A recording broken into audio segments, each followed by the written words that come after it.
They called me a loser, until I crushed their world in one sentence. At 72, I'd mastered the art of silence. Years of biting my tongue, smiling through insult, nodding through disrespect. But that family dinner? That night was the last straw and the beginning of my glorious revenge. The table was crowded. My daughter, her arrogant husband, and the rest of my freeloading, entitled family. Over roasted duck and red wine, the jokes flowed like water. Until he said it. So, how does it feel to be a loser? Laughter erupted. Even my daughter giggled behind her champagne glass. I calmly wiped the corner of my mouth and replied, "How does it feel for you to hear that this loser will no longer be footing your bills?" Silence.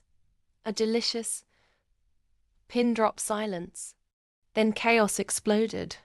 My son-in-law, red-faced and sputtering, said, "You can't be serious. We rely on that money." "I know," I smiled. "That's why this will be fun. You see, I wasn't always a pushover. Decades ago, I built a tech company from my garage. Sold it for millions. Funded their mortgage, their kids' school fees, even their groceries. All while they whispered that I was old and useless. I stayed quiet. Until that dinner. That night, I pulled the plug. The next morning, their credit cards declined at the gas station.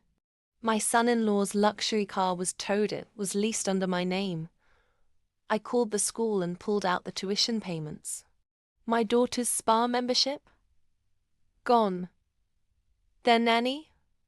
Terminated. I had signed every check. They'd just gotten too comfortable. They came to my estate 2 days later, frantic. "Mom, this isn't funny." "No," I said, sipping tea on my veranda. "But calling your benefactor a loser." That was hilarious.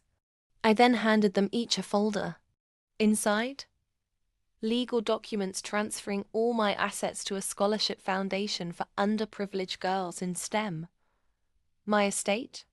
Going to a retirement center I was founding for abused elderly women. My bank account? Locked to anyone but me.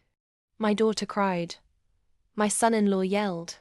That they had nothing left to say, because they'd never earned a dime of what they'd enjoyed. And here's the plot twist. I had one more surprise. From behind the curtain walked my lawyer. And a young woman. Meet Jessica.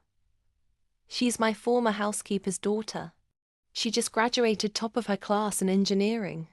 She's the new heir to my mentorship and business investments. I gave the future to someone who respected the past. They called me a loser, but I played the long game. And I won. If you loved that twist and want more epic revenge tales, dramatic family sagas, and jaw-dropping turnarounds, hit that subscribe button and join the tribe. Every day, I bring you the fiercest comebacks, the sweetest karma, and stories that remind you. Never underestimate the quiet ones.